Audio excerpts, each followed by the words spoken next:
Think and Grow Rich is not merely a book about wealth. It is a blueprint for transforming the invisible forces of thought into visible results.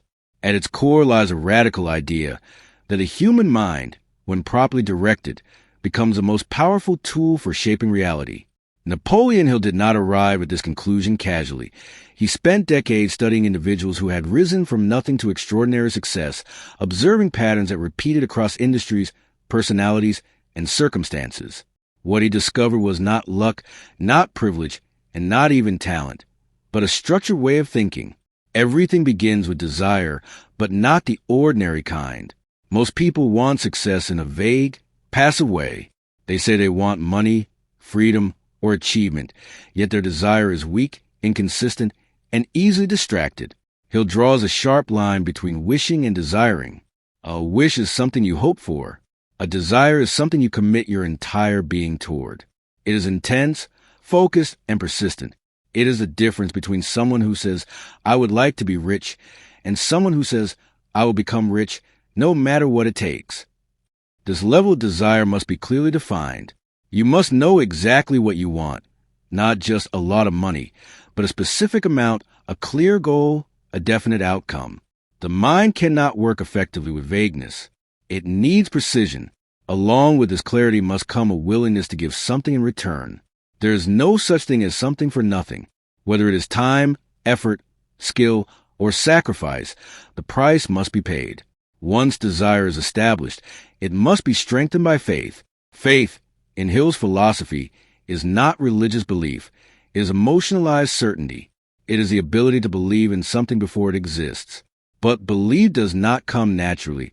It is cultivated. This is where autosuggestion becomes essential. By repeatedly affirming your goals, visualizing your success, and immersing yourself in positive thought patterns, you begin to influence your subconscious mind. The subconscious mind is incredibly powerful yet completely obedient.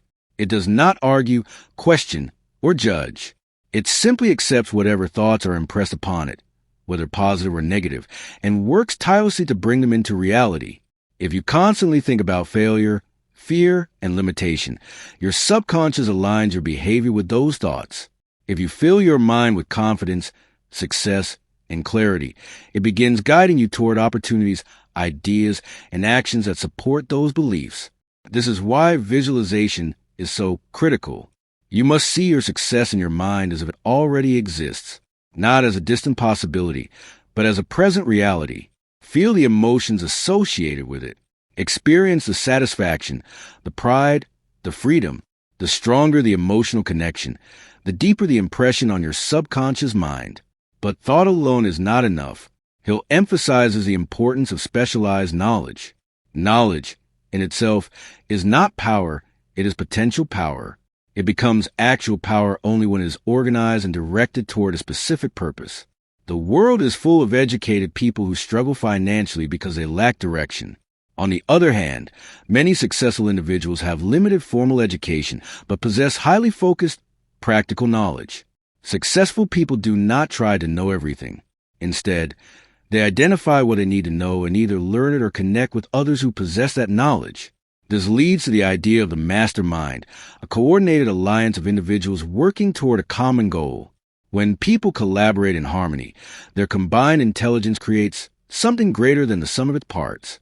It is as if a third, invisible mind emerges, offering insights and solutions that no single individual could achieve alone. Closely connected to knowledge is imagination, which Hill describes as a workshop of the mind. Every idea, every invention, every business begins as a thought. Imagination allows you to take abstract concepts and turn them into concrete plans. Synthetic imagination rearranges existing ideas, while creative imagination taps into deeper, intuitive insights. Both are essential, and both can be developed through practice. However, ideas must be transformed into action through organized planning. This is where many people fail. They have dreams, they have ideas, but they lack execution. A plan provides structure. It turns intention into movement. And importantly, plans are not fixed, they evolve. Failure is not a signal to stop. It is a signal to adjust.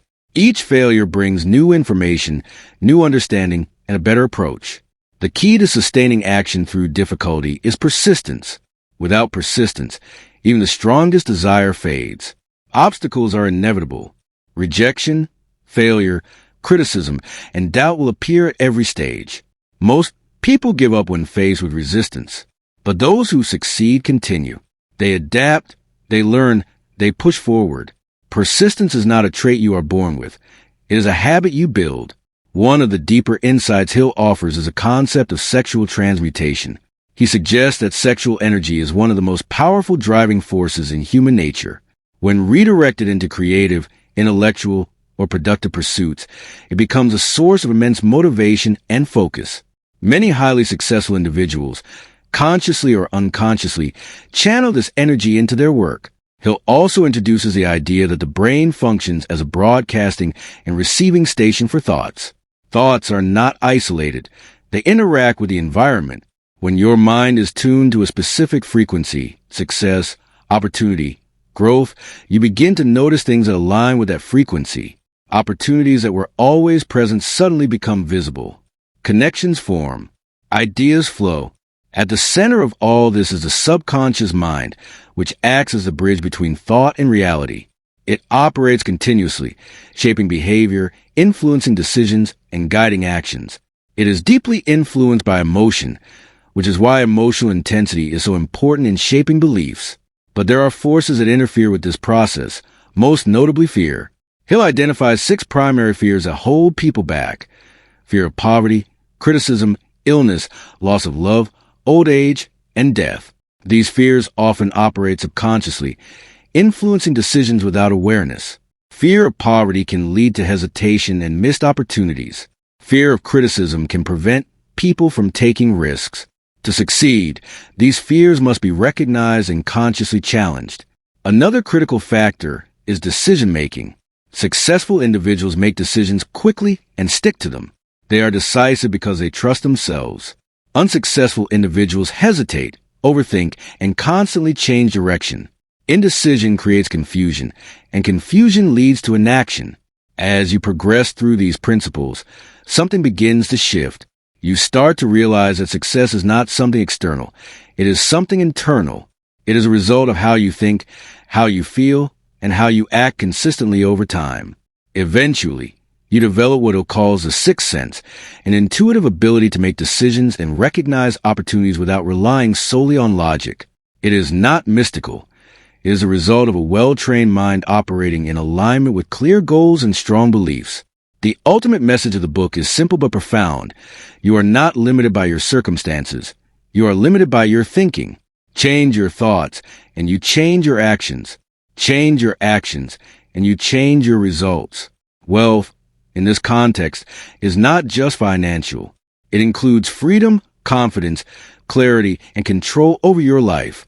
Money becomes a byproduct of the person you become in the process. The journey outlined in Think and Grow Rich is not easy. It requires discipline, consistency, and self-awareness. But it offers something incredibly powerful, the realization that you are in control, because in the end, the truth remains. Whatever the mind can conceive and believe, it can achieve.